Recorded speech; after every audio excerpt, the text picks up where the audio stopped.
19 से।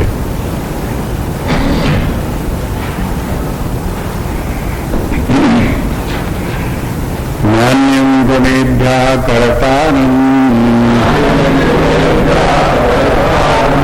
यथा दृष्टानुपश्यति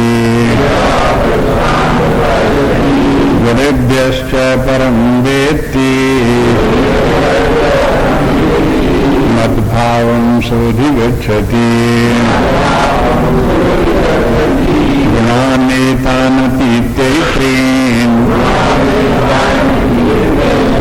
देहि देहसमुद्भवान्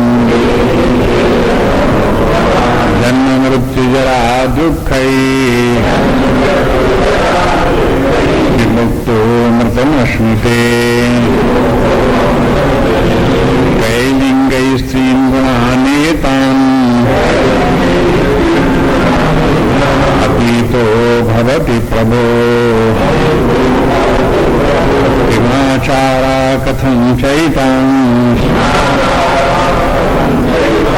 तीन् गुणानतिवर्तते। श्रीभगवानुवाच प्रकाशं च प्रवृत्तिं च मोहमेव च पाण्डव न द्वेष्टि सम्प्रवृत्तानि न निवृत्तानि काङ्क्षति। प्रकाशं च प्रवृत्तिं च मोहमेव च पाण्डव न द्वेष्टि सम्प्रवृत्तानि न निवृत्तानि काङ्क्षति।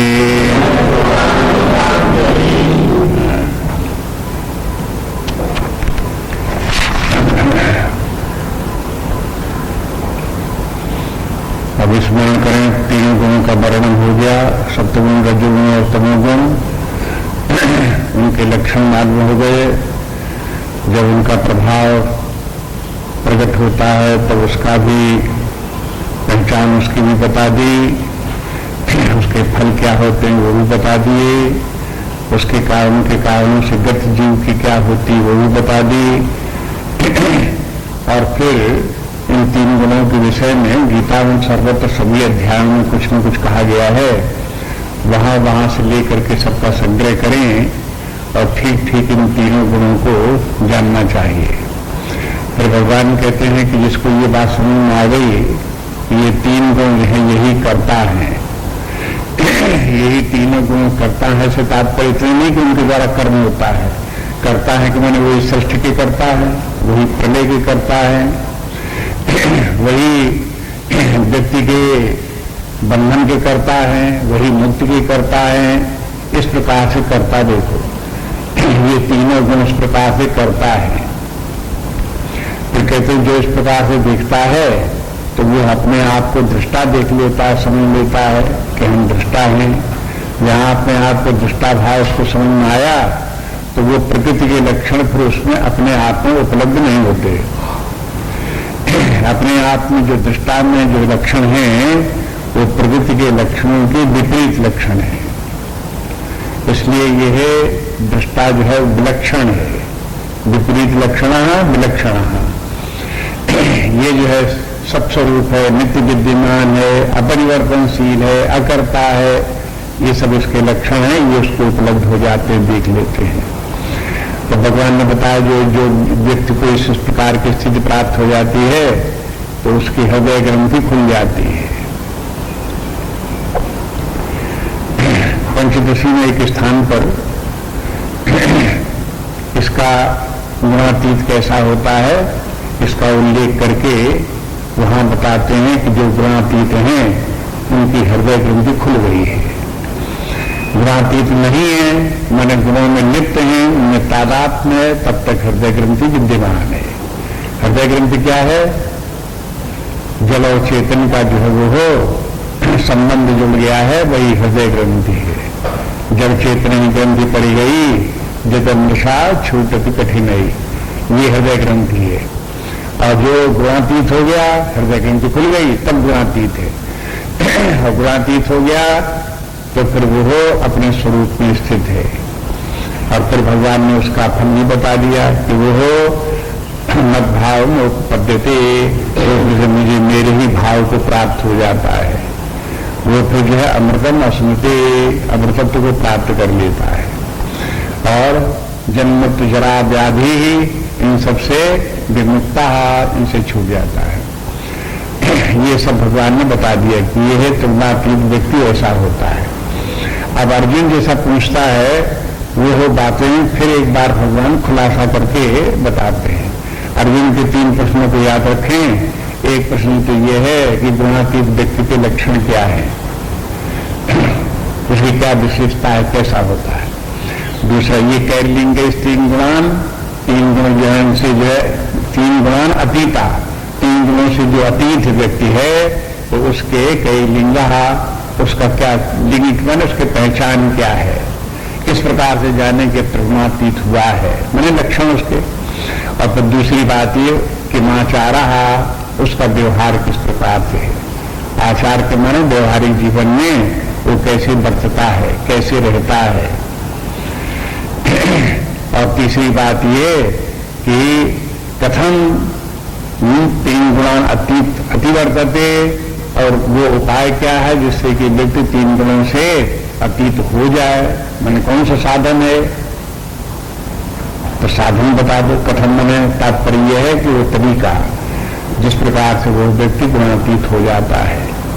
तो आगे देखते हैं, इसके बाद भगवान उत्तर जो देते हैं वो 6 श्लोकों में उत्तर देते हैं। 6 श्लोकों में 2 श्लोक पहले प्रश्न का उत्तर, 2 श्लोक दूसरे प्रश्न का उत्तर और 2 श्लोक तीसरे प्रश्न का उत्तर। इसलिए प्रश्नों को याद रखें और उनमें फिर श्लोकों के जो उत्तर भगवान ने दिए हैं उनको सावधानी से उनके साथ जोड़ करके देखें। क्या प्रश्न है फिर उसका उत्तर क्या है, फिर प्रश्न क्या है फिर उसका उत्तर क्या है। इस प्रकार प्रश्न तो तीनों एक साथ कर दिए, लेकिन उत्तर जो है वो क्रम से एक के बाद एक देते हैं।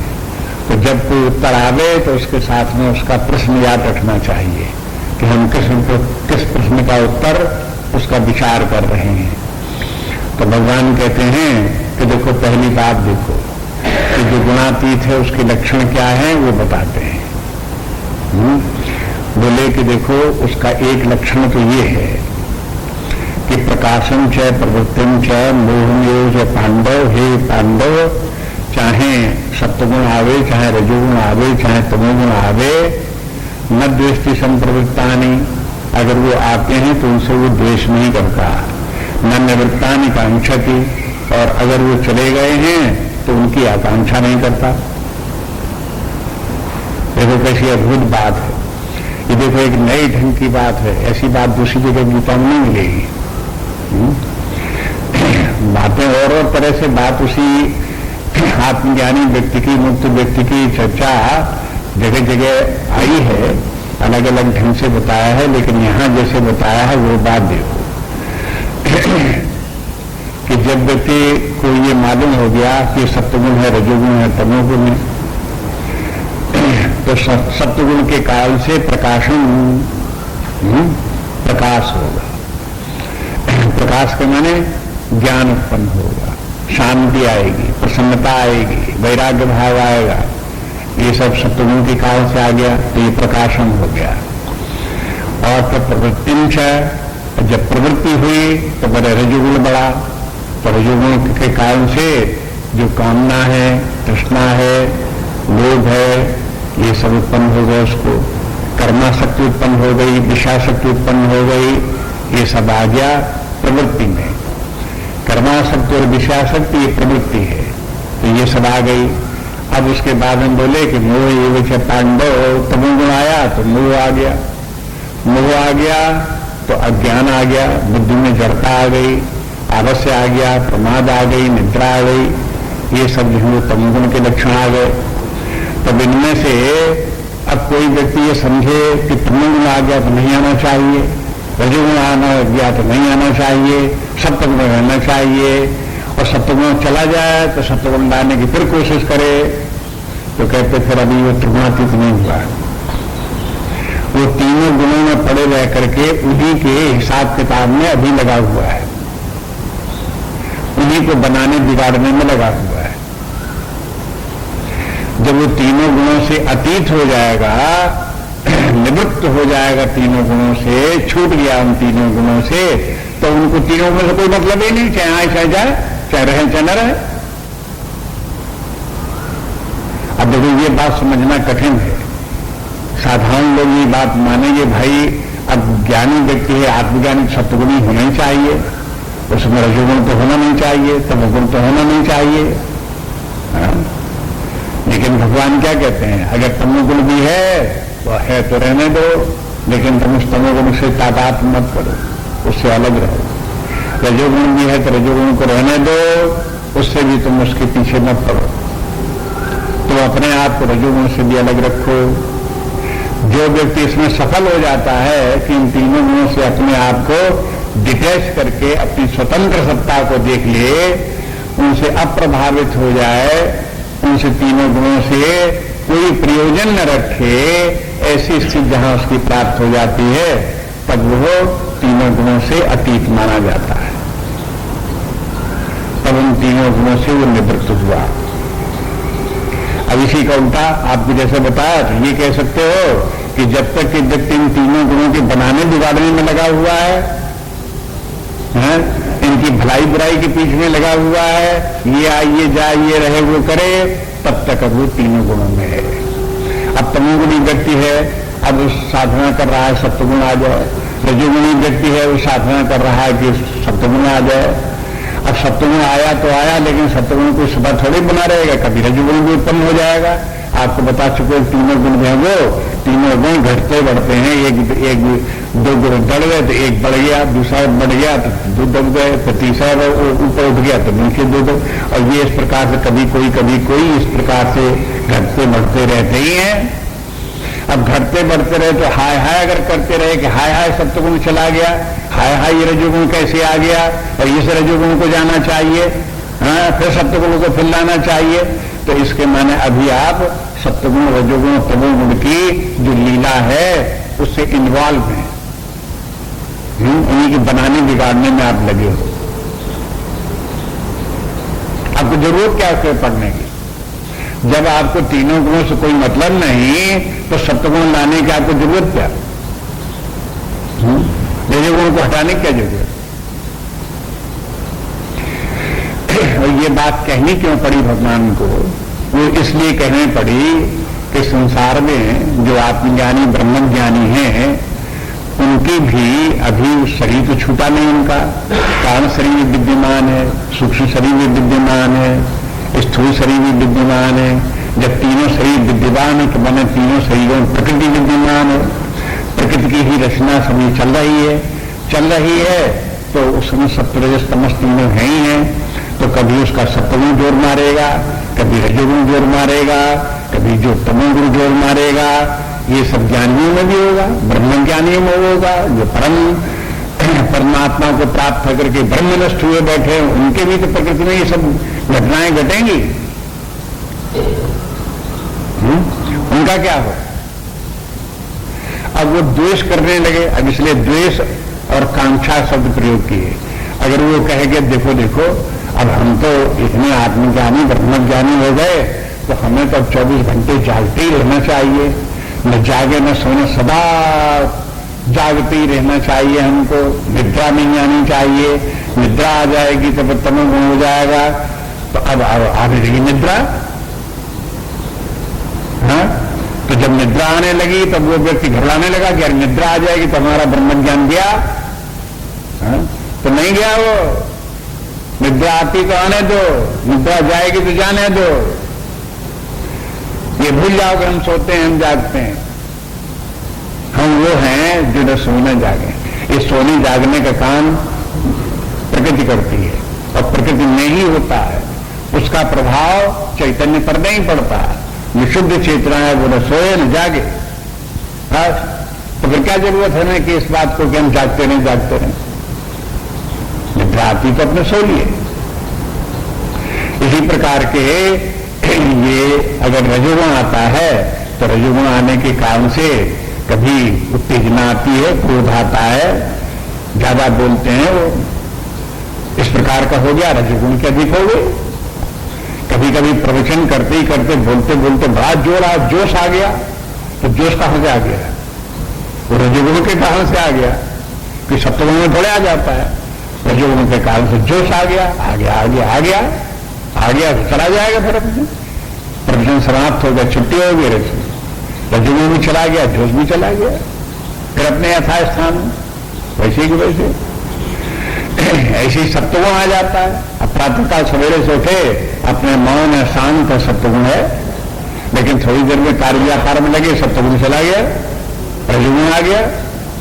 अब तो रजोगुण नहीं, अब तो सत्वगुण जाएगा, हमेशा रहने वाले हैं ही नहीं है। अगर आप इनको हमेशा बना के रखना चाहो, सत्वगुण सदा बना रहे, रजोगुण ना आवे, तमोगुण ना आए, तो ऐसा हो नहीं सकता। अब देखो, ये बात उस पहले वाली बात से भिन्न है।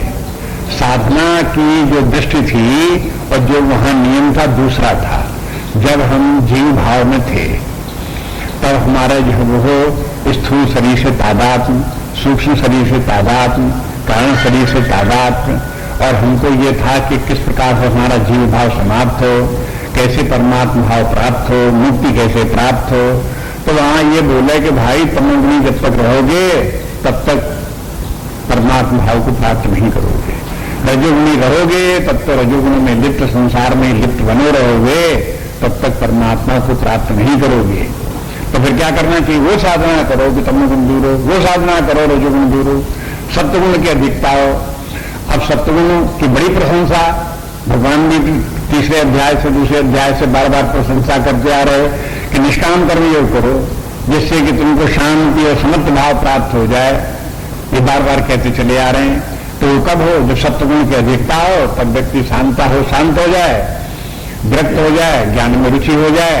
ऐसी स्थिति तब उसको फिर तुलनातीत होने की बात आएगी।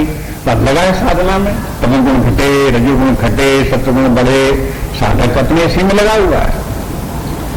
उसके लिए वो ठीक है, साधना इसके लिए करनी भी चाहिए और उस स्थान पर वही नियम भी है।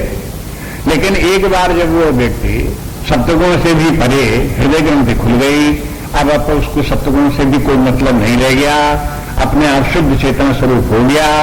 अब उसको इस बात की चिंता नहीं करनी चाहिए कि तमोगुण जाए कि रजोगुण जाए, सत्वगुण आवे कि जाए कि ना आवे कि ना आए, उससे कुछ मतलब नहीं। अब वो जहां जिस प्रकार की उनकी स्वाभाविक प्रक्रिया चल रही, उनको चलने, उनका होगा क्या? अब देखो यहां पर उसका विस्तार नहीं है, ये तो आचार्यों का काम है कि फिर उसमें और उसमें लिंक निकालते हैं, बताते हैं, कहते भाई इस अवस्था में जो व्यक्ति रहेगा, आत्मभाव में स्थित रहेगा, उसके सत्वगुण, रजोगुण, तमोगुण उठते बैठते तो जरूर रहेंगे, लेकिन अब उनका कोई सपोर्टिंग फैक्टर नहीं रहा, उनको सपोर्ट करने वाला कोई नहीं है। तो परिणाम क्या होगा? वो थोड़ी देर इस प्रकार से उछल कूद करते करते करते करते करते करते एग्जॉस्ट हो जाए। और जब तक एग्जॉस्ट नहीं होते तब तक अपने चलने दो उनको, हमको क्या लेना देना। इसीलिए जो जीवन मुक्त व्यक्ति हैं उनके लक्षण बताते हैं कि जीवन मुक्त व्यक्ति का भी व्यवहार काल चलता है, जीवन चलता है, और उसके जो संचित कर्म है वो तो ज्ञान से नष्ट हो जाते हैं, लेकिन प्रारब्ध समाप्त नहीं होता। प्रारब्ध तो चला करता है, ज्ञानी व्यक्ति का भी प्रारब्ध चलता है। अब प्रारब्ध चलेगा तो काय से चलेगा? 3 गुणों से चलेगा। और कैसे प्रारब्ध चलेगा? प्रारब्ध भी त्रिगुणात्मक है, वो जैसा प्रारब्ध होगा वैसी गुण की अधिकता होगी, वैसे चलेगा। और फिर कहते हैं प्रारब्ध भी क्षीण हो जाने के बाद में फिर पुनः सही प्राप्त नहीं होगा। तो प्रारब्ध समाप्त हो जाने के माने 3 गुण एडजस्ट हो गए। जब 3 गुण समाप्त हो जाएंगे तभी तो प्रारब्ध समाप्त होगा। इसलिए 3 गुणों का प्रारब्ध का संबंध है, और जब तक कि वो प्रारब्ध समाप्त नहीं होता और 3 गुण कम ज्यादा हो रहे हैं, तब तक उस जीवन मुक्त को क्या करना चाहिए? बस ये करना चाहिए, न द्वेष्टि संप्रवृत्तानि न निवृत्तानि कांक्षति। उनके प्रवाह को, तरंगायत होते प्रवाह को देखते रहो। जैसे गंगा जी किनारे बैठे हो तो लहरें उठ रही हैं, लहरें आ रही हैं, जा रही हैं, जा रही हैं। कोई हम तरंगों में थोड़ी पड़े हुए हैं, हम उस पानी के साथ थोड़ी बह रहे हैं, हम तरंगों में थोड़ी टकरा रहे हैं, हम अलग से बैठे हुए देख रहे हैं। इस प्रकार से अपने शुद्ध चेतन भाव में स्थित होकर के अलग रहते हुए इस प्रकृति के सत्वगुण रजोगुण के आने जाने को देखते रहो। जहां ये स्थिति प्राप्त हुई तब वो व्यक्ति तृष्णातीत हुआ, उसका वो लक्षण है ये। अब ये लक्षण किसी दूसरे के लिए नहीं है कि देखें दूसरा व्यक्ति ऐसा करता कि नहीं करता, उसे पता नहीं क्या करता क्या नहीं करता। अपने आप को देखो कि हमको ये स्थिति प्राप्त हुई कि नहीं प्राप्त हुई। अगर ये स्थिति हमको प्राप्त हो गई तो इसके माने हम तृष्णातीत हो गए, और अगर हमें ये स्थिति प्राप्त नहीं है, अभी हम सत्वगुण को बनाने में लगे हुए हैं, रजोगुण से छुटकारा पाने में लगे हुए हैं, तो इसके माने अभी तृष्णातीत नहीं है। ये उपाय बता दिया। एक बात और देखो, इसमें अर्थ की गहराई में जाओ तो थोड़ा ऐसा बताते हैं कि जैसे प्रकाशम च, अप्रवृत्तिम च, निवृत्तिम च, ये बार बार चा क्या है?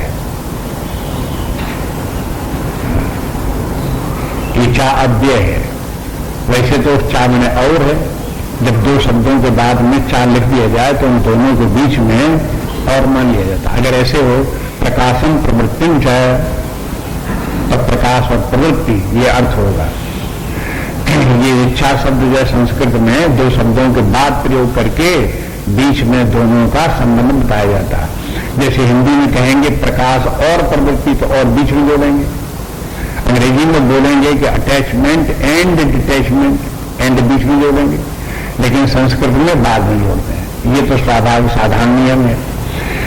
लेकिन चा का एक और अर्थ भी है। चा जो है वो अनुक्त विषय का भी वर्णन करता है।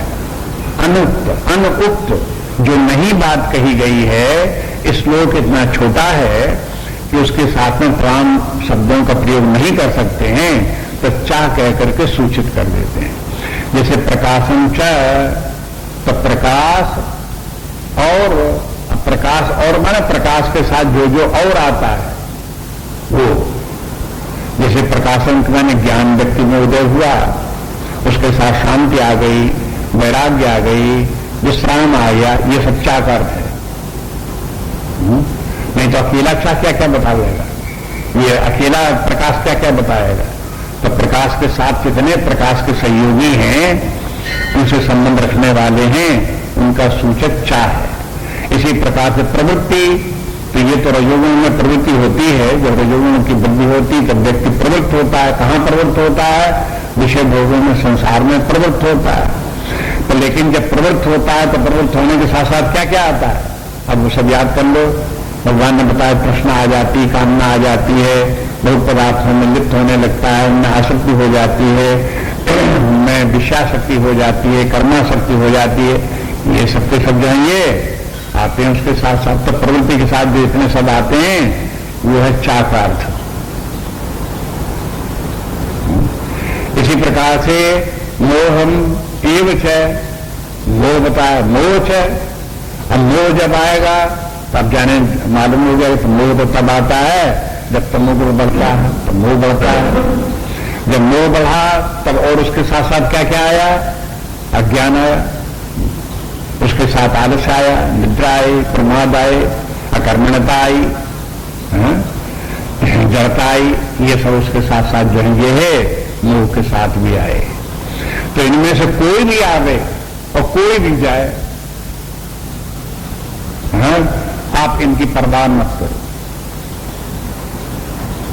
अपने स्वरूप में स्थित रहो, अपने आप को नित्य मुक्त नित्य प्रकाश स्वरूप समझो। अगर ये भाव आ गया, अगर इसमें सफलता मिल गई तो समझो कि त्रिगुणातीत हो गए, तीनों गुणों से छुटकारा हो गया। इसी श्लोक के आधार पर संतों के कुछ साहित्य में इस प्रकार की भी बात आई। उन्होंने इसको क्या किया कि थोड़ा प्रैक्टिकल बनाया। प्रैक्टिकल बना करके उन्होंने क्या कहा कि देखो जो मोक्ष परायण व्यक्ति हैं उनको क्या करना चाहिए। यदि कोई साधु असाधु कोई भी आता है तो उससे ये मत कहो आइए आइए, अगर जाता है तो उससे ये मत कहिए कि मत जाइए। अगर कोई जो है वो हो उसमें से आप साधु में से कोई व्यक्ति खड़ा है तो आप उससे ये मत कहिए कि बैठ जाइए, अगर बैठा है तो आप उससे ये मत कहिए कि आप उठ जाइए। किसे? मोक्षपरायण व्यक्ति को। देखो संसारी धर्म अलग है, वहां ये है आवत ही हर से नहीं और नैनन नहीं स्नेह, तुलसी कहां न जाइए चाहे कंचन बरसे में। ये नियम कहाँ लागू होता है? हाँ, ये संसारी व्यक्तियों के बीच में। हाँ, वहां तो इस प्रकार का ध्यान में रखो। जैसे कथा आती है पार्वती जी की, शंकर जी की। पार्वती जी कहने लगी हम तो पिताजी के यहां जाएंगे, यज्ञ हो रही है। भगवान शंकर जी कहने लगे नहीं नहीं, वहां नहीं जाना चाहिए, क्योंकि जहां कहीं कोई चाहे अपने घर हो, लेकिन अगर द्वेष मानता हो तो वहां नहीं जाना चाहिए। हाँ? इस प्रकार से नियम बताने लगे। तो ये व्यवहारिक नियम, साधारण रूप से जीव भाव में रहने वाले जो व्यक्ति हैं उनके लिए इस प्रकार के नियम हैं, और ये नियम ठीक है अपने स्थान पर, उनका खंडन नहीं है। लेकिन जब एक अवस्था ही दूसरी है, अवस्था दूसरी के माने वो त्रिगुणातीत है, अपने आत्मभाव में स्थित है, और उस समय ये तीनों गुणों को जैसे देखा कि सत्वगुण आता है, रजोगुण आता है। जब सत्वगुण आने पर उसे कोई प्रसन्नता नहीं, रजोगुण के आने पर कोई उसे दुख नहीं, परेशानी नहीं, उन सबसे वो डिटैच्ड है, तो फिर दुनिया के लोगों को वो जानता है कि सत्वगुणात्मक सृष्टि है, ये सब तीनों गुण से संचालित हो रहे हैं। अगर जो साधु आ रहा है तो भी सत्वगुणी हो सकता है, असाधु आ रहा है तो रजोगुणी तमोगुणी हो सकता है। तो ये साधु भी सत्वगुण का रूप धारण करके आ गया है, असाधु भी रजोगुण का रूप धारण करके आ गया है। आ गया तो आने दो, जाता है तो जाने दो। अब देखो यहां नियम दूसरा हो गया। इसलिए शास्त्र को समझने के लिए कौन नियम कहां लग रहा है, इस बात को देखना पड़ता है। सब जगह एक ही नियम नहीं चलता है, और अगर एक ही नियम सब जगह लगाने लगो तो संकट में पड़ जाओगे, आपको बात समझ में नहीं आएगी। अगर जैसे यहां ये बताया कि कोई भला बुरा कोई आदमी आवे, न उसका आदर करो, न निरादर करो, न बैठने को कहो, न जाने को हो, तो आपको तो फिर कैसे काम चलेगा? लोग बात क्या कहेंगे? ये क्यों आ रहा है? क्योंकि अभी आपको ये प्रतीक्षा है कि कोई कुछ कहे और कुछ न कहे, उसको वेट कर रहे हो आप। तब तो आप कहते हो कोई क्या कहेगा। अरे भाई, जब अपने आत्मस्वरूप स्थित हो तो कोई कुछ भी कहता रहे, आपको क्या लेना देना किसी से? कोई कुछ भी समझता रहे, अरे भाई वो समझेगा तुम तो मूर्ख हो, देखो बैठे पत्थर की तरह से, कोई ऐसा है तुम्हारे ऊपर में, बेवकूफ हो। अब समझता तो कोई समझता रहे, क्या करना? अगर दूसरा कोई मूर्ख समझ लेगा हमको, तो क्या हम मूर्ख हो गए उसके समझने से? हाँ? लेकिन लोग बात डरते हैं कि ऐसा न हो कि बुरों को हमको मूर्ख समझ लेंगे तो हम मूर्ख एक्चुअली हो जाएंगे। हमारा तो ज्ञान ध्यान जितना भी है, भलाइयां हैं, वो दूसरों के ऊपर डिपेंड करती हैं। वो एक्सेप्ट करें, माने, सपोर्ट करें तो हैं, और सपोर्ट नहीं करते तो गए।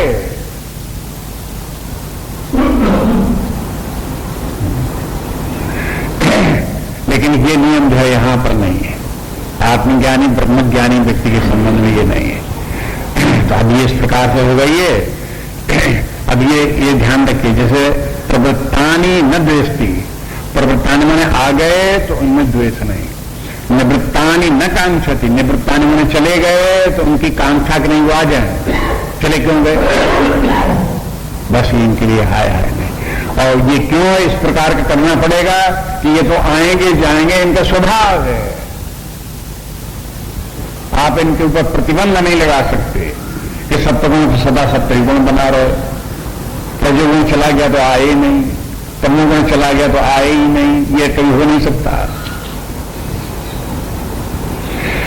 कभी कभी इसी प्रकार से ऐसे व्यक्ति होते हैं, संत महात्मा ऐसी स्थिति को प्राप्त हो जाते हैं, कुछ न कुछ प्राप्त हो जाते हैं, तो वो फक्कड़ साधु कहलाते हैं।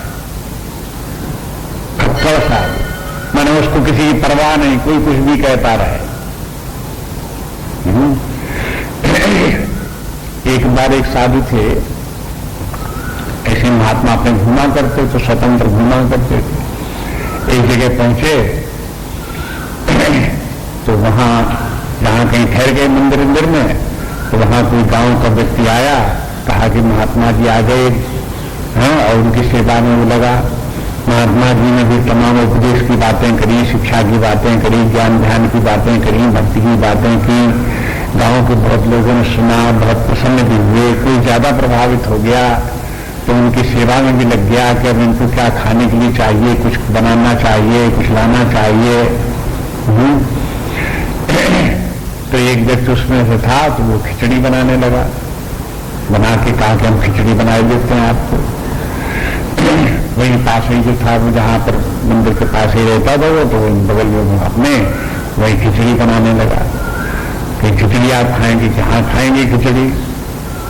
लेकिन तब तक कोई बात इस प्रकार की हो गई कि उससे कहीं किसी से कोई गलती हो गई होगी, कुछ बात हो गई होगी, उठाने धरने में शुद्धता स्वच्छता में कहीं किसी बात में हो गई हो, तो उसमें जो वो महात्मा जो वो हो बिगड़ गया उनसे और गाली देने लगा उनको।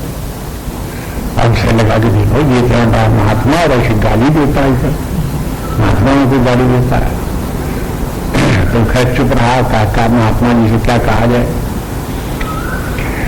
लेकिन जहां खिचड़ी बन रही थी तो वहां पर महात्मा जी फिर जब चुप हो गए, थोड़ी देर में गए, खिचड़ी पर देखा जाके बन गई कि हाँ बन गई, बन रही होगी। तो उन्होंने उसके भीतर उंगली डाल दी। उंगली डाली तो उंगली अब जल गई उसमें।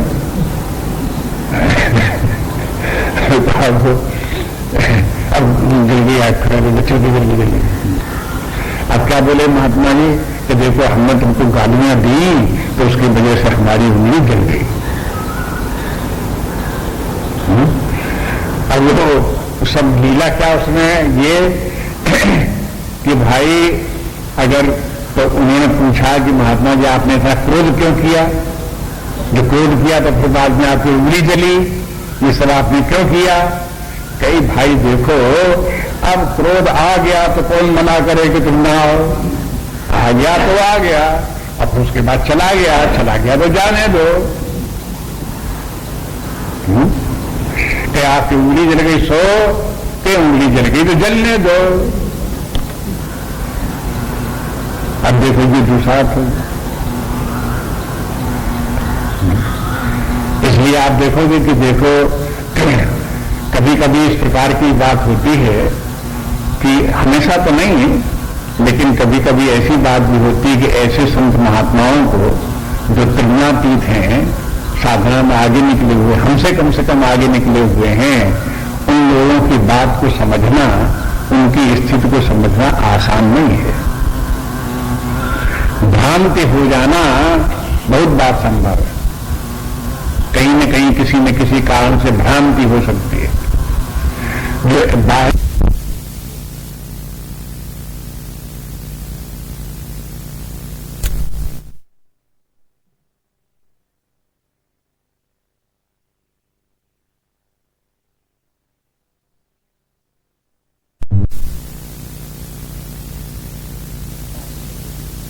ना होकर के भी क्रोध करते हैं।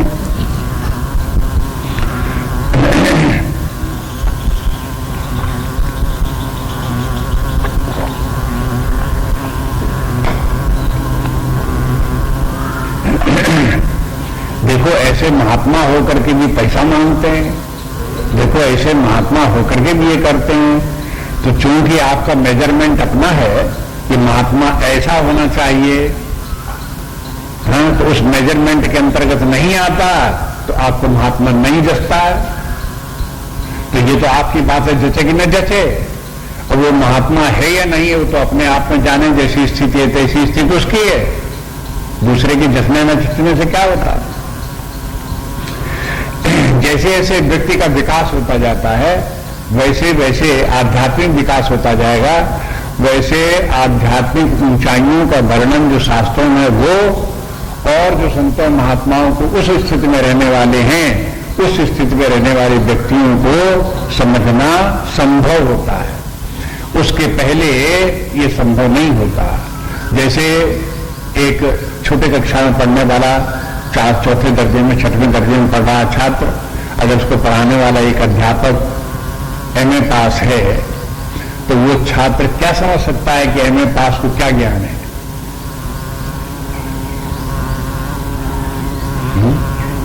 उसको बता दिया कि एमए पास है, तो एमए पास इतना भर तो जानता, लेकिन एमए पास होता कैसा है, क्या होता है, ये क्या पता क्या होता है? जब वो स्वयं एमए पास करे तब पता लगे, जैसे एमए में पास करे होते ऐसे ये भी पास, ये भी पास, ये पास, ऐसा होता है। बस यही इस ज्ञान के संबंध में, ये आध्यात्मिक विकास में, ये आध्यात्मिक विकास में प्रारंभिक अवस्था में उन्हें क्या पता कि आध्यात्मिक विकास में आगे तक कहां पहुंच गए, उनकी क्या महिमा है? वो बाहरी देख करके चाहे सही समझे चाहे गलत समझे, भ्रांतियां हो सकती हैं बहुत बार। अगला श्लोक देखिए, इसी को पूर्ति करते हैं इस श्लोक में। एक और देखिए, उदासीन वदासीनो गुणैर्यो न विचाल्यते गुणा वर्तन्ते इत्येव यो तिष्ठति नेङ्गते। उदासीन वदासीनो गुणैर्यो न विचाल्यते गुणा वर्तन्ते इत्येव यो तिष्ठति नेङ्गते।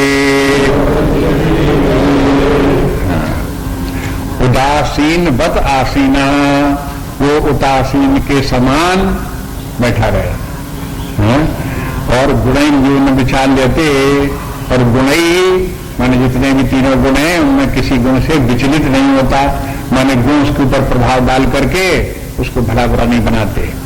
और गुणा वर्तन्ते इत्येव, और जो ये समझता है कि गुण अपने गुणों में बरत रहे हैं, ऐसा समझ करके यो अतिष्ठति, जो अपने स्वरूप में स्थित रहता है, नैंगते, और फिर वहां से विचलित नहीं होता, स्थिर रहता है उसी अपने आत्मभाव में। बोले कि ये कैसा है, कहते ये त्रिगुणातीत व्यक्ति है, उसका ये लक्षण हुआ। अब देखो उसी बात को जो पिछले श्लोक में कह रहे थे, यहां पर दूसरे प्रकार से कहते हैं। अब जब वहां पिछले श्लोक में कहा था कि प्रकाश प्रवृत्ति तीनों गुण जो है उनसे न द्वेष्टिन संप्रवृत्तानि न निवृत्तानि कांक्षति, तो फिर अपनी स्थिति क्या हुई कि अपनी स्थिति उदासीनवत आसीना, अपना आत्मस्वरूप उदासीनवत आसीना, अपने आप उदासीन के समान स्थित रहेंगे तभी ऐसा होगा। अगर हम उदासीन नहीं हुए तो हम सत्वगुण में इन्वॉल्व होंगे, चाहेंगे कि ऐसा न हो वैसा हो, लेकिन अगर हम उदासीन हैं उनसे, जैसे हैं तैसे होंगे, हमको क्या लेना देना? तो ये उदासीनवत आसीना। उदासीन को एक तो व्यवहारिक अर्थ में देखो, उदासीन का अर्थ क्या है? एक होता है मध्यस्थ और एक होता है उदासीन। और दो व्यक्ति होते हैं झगड़ालू, जो एक दूसरे से झगड़ा करते हैं, एक मुद्दई एक मुद्दालय, दोनों लड़ेंगे। अब दोनों जब लड़ रहे हैं तो एक व्यक्ति आया मध्यस्थ। मध्यस्थ क्या करेगा? किसी पक्ष का नहीं होगा, कहेगा देखो हम न तुम्हारे पक्ष में हैं न तुम्हारे पक्ष में हैं, चलो तुम्हारा हम फैसला कराए देते हैं। तो वो अगर कहने लगा हाँ ठीक है चलो तुम फैसला कर दो तो हम मान लेंगे। अब वो फैसला कराने लगा तो हो गया मध्यस्थ। आप जानते हो मध्यस्थ ही है। मध्यस्थ अगर फैसला न कराओ तो मध्यस्थ नहीं, जब फैसला कराने लगा तो मध्यस्थ हो गया। और एक और व्यक्ति, इन तीन व्यक्तियों के अलावा एक और व्यक्ति दूर खड़ा था, वो मध्यस्थ भी नहीं बना, फैसला भी कराया ना, वो दूर से देखते लगा कि ये इससे लड़ा, ये इससे लड़ा, और ये तीसरा व्यक्ति इसका फैसला करा रहा है, और अपने आप दूर खड़ा हुआ, देखता ही देखता रहा, फैसला भी नहीं कराया। तभी कैसा हुआ? उदासीन हुआ। अरे भाई का इतना झगड़ा हो गया, तुम्हारे ऊपर जरा भी प्रभाव नहीं पड़ा, ये नहीं हुआ कि तुम उनका फैसला करा देते हैं? कहीं कि हमें से क्या मतलब, लड़ते हैं लड़ते रहे, न लड़ते रहे, हमें से कोई मतलब नहीं, हमें कोई मतलब नहीं कि मैंने उदासीन होकर बैठा। ये तो व्यवहार में पहचान उदासीन की है। तो भगवान यहां कहते हैं कि उदासीन वत आसीना, वो उदासीन तो नहीं होता लेकिन उदासीन के समान, वत के मन समान, जैसे उदासीन का उदाहरण आप जानते हो, जैसे उदासीन इन्वॉल्व नहीं होता, कहीं किसी पक्ष से संबंध नहीं रखता, इसी प्रकार से ये ज्ञानी व्यक्ति भी अपने आत्म स्वरूप में स्थित रहता है और वैसे ही उदासीन के समान रहता है। अब समानता से के लक्षण से अपने आप पहचान लो कि उदासीन अपने आत्म भाव में स्थित रह करके कैसे रहेगा। उदासीन और उदासीन, वेदांत में उदासीन का एक शब्द, एक अर्थ और भी है जो पहले भी गीता में आ चुका है, आपको बता चुके हैं। उदासीन के माने उत आसीना, उत के माने ऊपर, आसीना माने बैठा हुआ, जो इन तीनों गुणों को ऊपर जा बैठे। माने जैसे नीचे के खंड में बच्चे खेल रहे हों, सप्तगुण रजोगुण तमोगुण के बच्चे खेल रहे हों, शोर मचा रहे हों, और वो व्यक्ति जाके छत के ऊपर जाकर के वहां बैठ गया, ऊपर जा करके, तो इनका झगड़ा कुछ भी होता रहे, कुछ भी करते रहे, कैसे भी खेलते रहे, उससे कोई मतलब नहीं, क्योंकि ऊपर बैठा हुआ है। इसी प्रकार से जब अपने आत्मभाव में जाकर के बैठ गया तो आत्मा के आनंद को प्राप्त कर रहा है। सत्स्वरूप है, चेतना स्वरूप है, आनंद स्वरूप है, निर्विकार निर्लेप असंग है, सर्वव्यापी, अपने आत्मा में ही रमण कर रहा है, आत्मा में ही स्थित है। उसको क्या मतलब कि सत्वगुण है कि रजोगुण है कि तमोगुण है कि आ रहा है कि जा रहा है कि घट रहा है कि क्या बढ़ रहा है, बस ऐसी अवस्था को प्राप्त हो जाए। कहते हैं उदासीनवत आसीनो, और गुणैर यो न विचाल्यते, और गुण जिसको विचलित न करें। वैसे होता क्या, संसारी सभी व्यक्तियों के गुण विचलित करते रहते हैं। जीव भाव जब तक है तब तक ये गुण व्यक्ति को विचलित करते रहते हैं। तमोगुण आ गया तो विचलित कर देंगे, रजोगुण आ गया तो विचलित कर देंगे, सत्वगुण आ गया तो अपने ढंग से विचलित कर देंगे। ये तीनों गुण बांधे रहने वाले हैं, जीव को बंधन में डालते हैं, और बंधन में डाल करके उसको विचलित करते हैं। सत्वगुणी व्यक्तियों को, जिनको कि सत्वगुणों के कारण से ज्ञान में रुचि हो गई, और ज्ञान में रुचि हो गई, उनको बहुत ज्ञान भी प्राप्त हो गया। तो बहुत ज्ञानी होने पर भी अभी जो है वो तीन गुणों के मन सत्वगुण में लिप्त हैं, ज्ञान भी है। अगर कोई व्यक्ति जो है वो चैलेंज कर दे कि तुम जो कुछ कहते हो, जो कुछ तुम समझते हो ऐसा नहीं, गलत, सो गलत कैसे, आओ हमारा तुम्हारा शास्त्रार्थ हो जाए। अब ये क्या हो गया, उस सप्तगुण में इन्वॉल्व इस वजह से हो गया।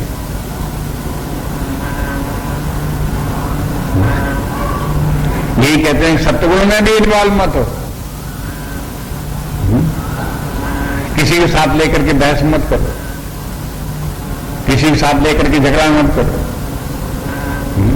ये बात होगी, इसलिए गुण ही नियोजन विचार लेते, इन गुणों से विचलित नहीं होता। अब ये संसार की बात नहीं है, अभी आत्मभाव को प्राप्त आत्म चैतन्य और तीन गुण, उन्हीं की चर्चा है। जब लक्षण बताए जाएंगे तो तीन गुण बताए जाएंगे, तीन गुणों से संबंध आत्मा का, चेतना का, दृष्टा का क्या वो बताएंगे, बस वही अभी बता रहे हैं। अभी व्यवहार में वो क्या करेगा, वो उदाहरण में भली कुछ कह दें, लेकिन अभी व्यवहार की बात नहीं है। अभी तो बस इन्हीं तीन गुण और अपने, बस इतने यहां पर देखो कि ये तीन गुण और ये आत्मा, बस इसी के बीच की बात है। आत्म चैतन्य जो कैसा है, तीनों गुणों के ऊपर उत आसीना, लाइन खिंची हुई है, छत के ऊपर बैठा हुआ है। नीचे जो है सत्वरजतमस तीनों गुण विद्यमान है, वो अपने कुछ भी लीला करते रहे, और इन गुणों का प्रभाव कहां पड़ेगा, नीचे ही पड़ेगा, बुद्धि पर पड़ेगा, प्राण पर पड़ेगा, इंद्रियों पर पड़ेगा, शरीर पर पड़ेगा, लेकिन इन गुणों का प्रभाव उस आत्मा पर नहीं पड़ेगा। तो ये हो गया त्रिगुणातीत। बस ये कह के गुण ही न विचार लेते, और गुणा बर्तनती तेव, और फिर कहते हैं कि वो ये समझता रहता है, उसे इतना ज्ञान होता है, ये तीन गुण जो है वो बर्तनते, ये तीनों गुणों का बर्तन चल रहा है, व्यवहार चल रहा है, तीनों गुणों का घटना बढ़ना चल रहा है। इन तीनों गुणों के प्रभाव के कारण से जो कुछ शांति अशांति आ रही है, जो कुछ सुख दुख हो रहे हैं, जो कुछ लाभ हानि हो रहे हैं, उनका प्रभाव जो कुछ पड़ रहा है, शरीर आत्मा पर पड़ रहा है, प्राण में पड़ रहा है, मन बुद्धि पर पड़ रहा है, ये सब गुणों के कारण से हो रहा है। इसे गुणा बर्तनते तेवा यो अवतिष्ठति, और यो अवतिष्ठति, तिष्ठति के माने वो इनके साथ भागता दौड़ता नहीं है, सत्वगुण आया तो उसके साथ भाग गया, रजोगुण आया तो उसके साथ भाग गया, ऐसे नहीं करता। वो अपने स्थान पर डटा हुआ बैठा हुआ है। ये तीनों गुण आमे जाएं तो जाएं, उनसे कोई मतलब नहीं। नेंगते अपने स्थान में बैठता है, नेंगते में हिलता डुलता भी नहीं है। इंगते मन हिलना, न इंगते, इंगते बन हिलना, न इंगते मन हिलता नहीं। यथा दीपो निवासस्थो नेंगते सोपमा स्मृता।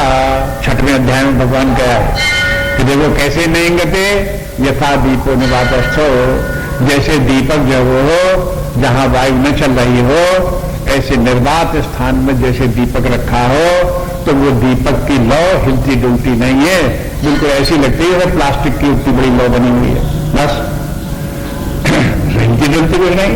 नेंगते सोपमा स्मृता, वही उपमा कही गई है नेंगते किसकी? जो व्यक्ति अपने आत्मभाव में स्थित है, तुलनातीत होकर के बैठा हुआ है उसको। अब ये 3 गुण क्या है? ये 3 गुण हवा है। दीपक के ऊपर जैसे हवा का प्रभाव पड़ता तो दीपक की लौ हिलती है, ऐसे ही सत्वगुण का प्रभाव पड़ता है, रजोगुण का प्रभाव पड़ता है, तमोगुण का प्रभाव पड़ता है। तो इनका प्रभाव पड़ने से ये अगर इसके ऊपर आत्म चैतन्य के ऊपर प्रभाव पड़ता है, इंगते तो इसके माने जीव है, और न इंगते तो इसके माने आत्मा परमात्मा ब्रह्म है।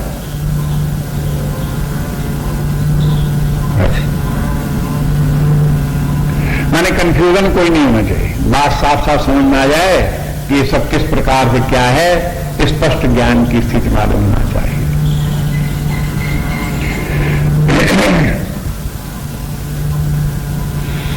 देखो ये तीनों गुण जो है वो हो यहां मन बुद्धि में 3 प्रकार की वृत्तियां उत्पन्न करते हैं। तमोगुण के कारण से मूल वृत्ति उत्पन्न होती है, रजोगुण के कारण से घोर वृत्ति उत्पन्न होती है, सत्वगुण के कारण से सौम्य वृत्ति उत्पन्न होती है। अगर मूल वृत्ति उत्पन्न हो तो आत्मा के ऊपर मूलता का कोई असर नहीं, अगर घोर वृत्ति उत्पन्न हो तो आत्मा के ऊपर घोर वृत्ति का कोई असर नहीं, यदि सौम्य वृत्ति उत्पन्न हो तो आत्मा के ऊपर सौम्य वृत्ति का कोई असर नहीं। अगर कोई इस प्रकार का अभिमान करे कि हम तो सत्वगुणी हैं, हम तो ज्ञानी हैं, तो इसके माने तज्ञातीत नहीं है, इतनी तो बात है ही है। सत्वगुणों का चाहे इतना अभिमान कर लो, ज्ञान का चाहे इतना अभिमान कर लो, अपने गुणों का चाहे इतना अभिमान कर लो, लेकिन तज्ञातीत नहीं है, आत्मभाव में स्थित नहीं है, नेंगते कहा जाए तो नहीं है।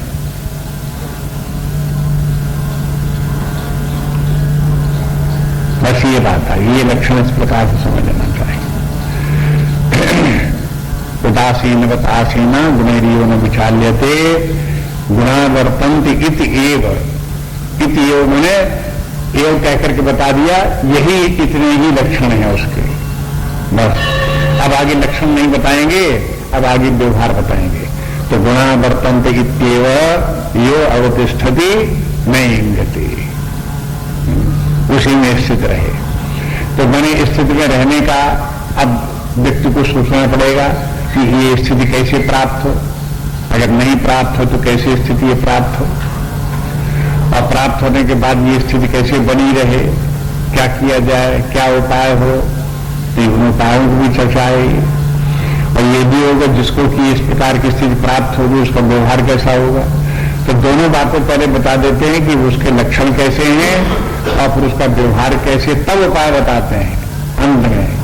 क्योंकि पहले जब ये सुनते जाओ तो कम से कम अपने मन में इस प्रकार का एक आकर्षण पैदा हो जाए कि भाई ये तो बहुत ऊंची स्थिति है, भगवान इसकी बड़ी प्रशंसा करते हैं, व्यवहार भी इसका बड़ा श्रेष्ठ है, ऐसी स्थिति तो हमको भी प्राप्त होनी चाहिए।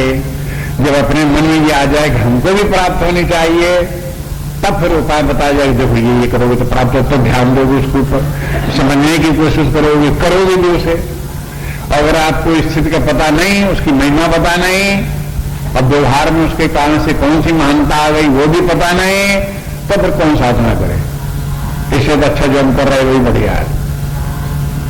इसमें क्या खराब है? जो हम रह रहे हैं, खाते पीते हैं ही, जिंदगी चली रही है, इसमें क्या बिगड़ता है? क्या कमी पड़ी हुई है? रोज सोते जागते खाते पीते अपने सब चल रहा है मौज में।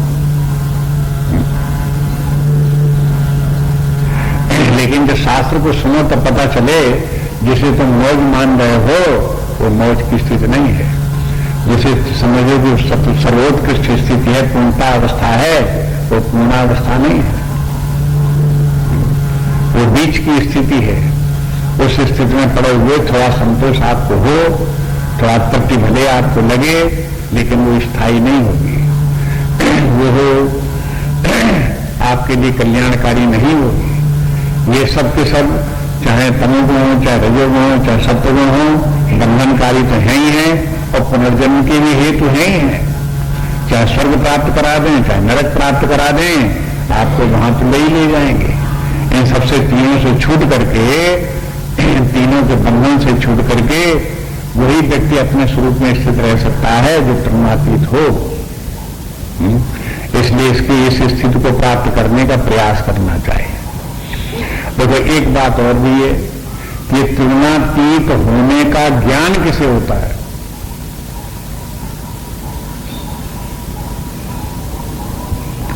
आप कहोगे जो तुलनातीत होता है उसी को ज्ञान होता है, लेकिन तुलनातीत होता कौन है? ये जो तुलनातीत होता है सही होता है, हर कोई थोड़ा होता है। प्रश्न ये है कि तुलनातीत होने के बाद जो आत्मा जो है वो तुलनातीत है, तो आत्मा का ज्ञान हुआ तो ठीक है, आत्मा का ज्ञान हुआ, लेकिन आत्मा तो तुलनातीत अनादिकाल से है। अब आपको अब हम तुलनातीत हो गए तो इसके मैंने वो भी गलती बात है। जब ये मालूम हो तो तुलनातीत तो हम सदा से हैं ही हैं और सदा तुलनातीत रहने ही वाले हैं, तब तो आत्मज्ञान हुआ। लेकिन जब तक ये लगता है कि अब तो हम तुलनातीत हो गए, अब तो हम तुलनातीत हो गए, तो नहीं। तो देखो जरा जरा सी बात में मामला बिगड़ जाता है। ये इतना सूक्ष्म बात है कि जरा जरा देर में बिगड़ती है। लेकिन ये भी बात है कि आत्मा प्रज्ञातीत है, ज्ञान स्वरूप है, बोध स्वरूप है, नित्य मुक्त स्वरूप है और सदा इसी प्रकार से है। लेकिन जब हम ये कहते हैं कि कोई व्यक्ति इस प्रकार साधना करके आत्मज्ञान ब्रह्म ज्ञान प्राप्त कर लेता और मुक्त हो जाता है, तो ये क्या बात है? तो देखो ये इसके लिए भी इसको उत्तरदायी बुद्धि को ही कहते हैं। ये बुद्धि में जब ये बात बैठ जाती है, चित्त में ये बात बैठ जाती है कि हम आत्मा हैं और नित्य प्रकाश स्वरूप हैं, नित्य ज्ञान स्वरूप हैं, आनंद स्वरूप हैं, तो फिर वो व्यक्ति आत्मज्ञानी है और तुलनातीत है। जब तक चित्त में ये बात नहीं बैठती तब तक आत्मा नित्य मुक्त होते हुए भी व्यक्ति को ये लगता है कि मैं तो शरीर हूं, मैं तो जन्मने मरने वाला हूं, मैं तो सुखी दुखी होने वाला हूं। तो ये जो है समस्या जो है ये चित्त की ही है, उसी में बंधन है, उसी में मुक्ति है। अज्ञान की अवस्था में चित्त में बंधन लगता रहता है, ज्ञान की अवस्था में चित्त में ही ज्ञान उदय होता है, तो उसी में ये भी पता होता है कि हम आत्मस्वरूप हैं, हम न चित्त हैं और न चित्त में भाषित होने वाला जो कुछ है वो है, और न मन बुद्धि है न शरीर है। इसलिए इस बात को समझाने के लिए शास्त्रों में पंचदशी इत्यादि में इस जीव का बड़ा विश्लेषण किया गया। कहा कि देखो जीव के तीन हिस्से आप कर लो, एक जीव के, एक तो चिदाभास और दूसरी वृत्ति और तीसरी वृत्ति का अधिष्ठान। वृत्ति का अधिष्ठान कूटस्थ परमात्मा है, ब्रह्म है, कूटस्थ है। फिर उससे उत्पन्न हुई वृत्ति और वृत्ति को प्रकाशित करने वाला चैतन्य।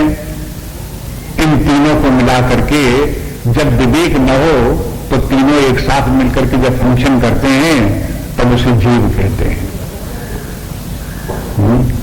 जब ये मालूम हो गया कि जिस प्रकाश के द्वारा ये वृत्ति प्रकाशित हो रही है वो प्रतिबिंब मात्र है, चिदाभास है, तो व्यक्ति की समस्या वहां से जीव भाव की समस्या हल होने लगी और वो बजाय चिदाभास के अपने आप को वृत्ति रूप में देखने लगा कि जो वृत्ति उत्पन्न होती है यही हम हैं। वृत्ति को प्रकाशित करने वाला चैतन्य हम नहीं है। लेकिन जब देखता है कि ये वृत्ति तो कभी होती है कभी नहीं होती है, तो जब वृत्ति नहीं होती तब क्या होता है? जब उसने देखा कि वृत्ति के अभाव में भी एक शुद्ध चेतना मात्र ही शेष रहती है, वो चेतना को जब उसने वहां तक पहुंचा, अनुभव किया, वृत्ति के उत्पन्न होने के बीच में ही ये भी अनुभव में आ गया कि एक नित्य चेतना भी है जो शांत स्वरूप है। तो वहां जब पहुंच गया तो फिर उसका जीव भाव समाप्त हो गया। तो इसके बीच में एक शब्द का प्रयोग करते हैं, पुरुष शब्द का प्रयोग करते हैं, जो अगले अध्याय में पुरुष आएगा। अभी उस पुरुष की चर्चा नहीं यहां पर, वहां आएगा तब विस्तार से देखेंगे। वही पुरुष जब चिदाभास युक्त होकर के होता है और चिदाभास से तादात्म्य रखता है तब तो वो जीव है।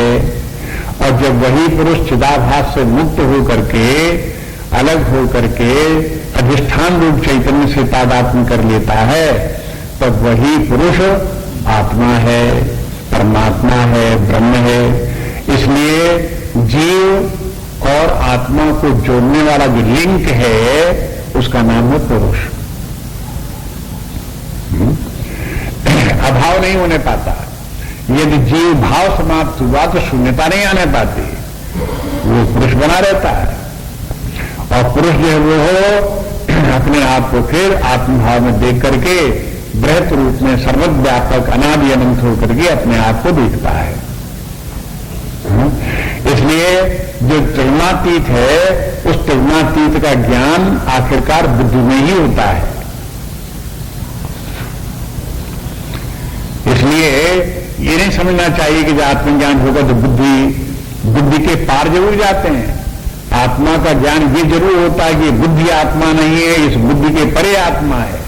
लेकिन इस बुद्धि के परे जो आत्मा है उसका भी ज्ञान बुद्धि में ही उदय होता है। ये बुद्धि में उसका आत्मज्ञान का प्रकाश का आना, प्रकट होना, इस प्रकार से बोलते हैं। बाकी बात अब कल।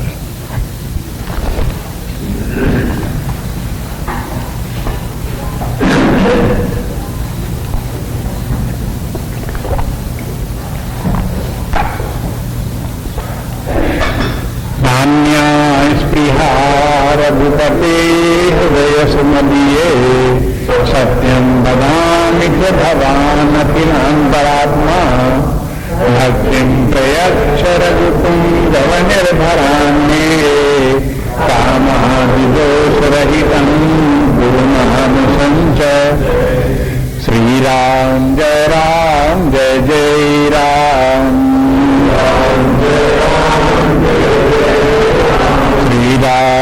राम जय जय राम। श्री राम जय जय राम। श्री राम जय जय राम। श्री राम जय जय राम। श्री राम जय जय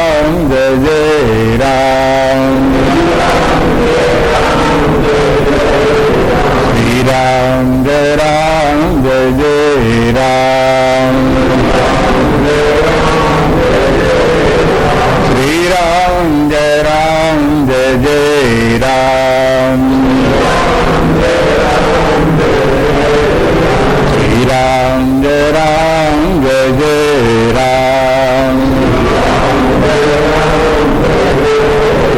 श्री राम जय जय राम। श्री राम जय जय राम। श्री राम जय जय राम। श्री राम